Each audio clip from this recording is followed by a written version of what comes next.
நம்ம ஊர் பக்கம் மழை பெஞ்சு போன வாரம் வியாழக்கிழமைக்கு முன்னாடி பெஞ்சது. இன்னையோட 10வது நாள் ஆயிடுச்சு.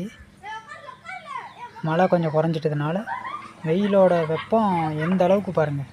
அப்படியே தான் குளிச்சுட்டு துவைச்சி துணியை போட்டேன். நல்லா ட்ரை ஆகி காஞ்சிடுச்சு பாருங்கள். ஈரப்பதம் கூட இல்லாமல் கொஞ்ச நேரம் தான் ஆச்சு. அந்த அளவுக்கு வெப்ப சலனங்கள் அதிகமாக. மரத்தை வெட்டிவிட்டோம்.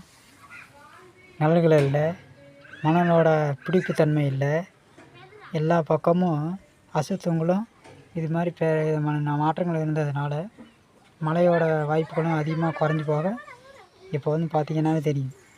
வெயிலோட வெப்பம் இந்த மாதங்களே பிடிக்கும்போது நவம்பர் மாதம், டிசம்பர் மாதம் முடிஞ்சதுக்கப்புறம் பார்த்திங்கன்னா எந்த அளவுக்கு வெயில் வெப்பம் ரொம்ப எந்த அளவுக்கு அதிகமாக இருக்குங்கிறத கொஞ்சம் யோசிச்சு பாருங்கள். இப்போவே முடியல. இன்னும் 2-3 மாதங்கள் கழிச்சதுக்கப்புறம் வெயில் அளவுக்கு மீறின வெயில் அது இருக்குங்கிறது தான் உண்மை.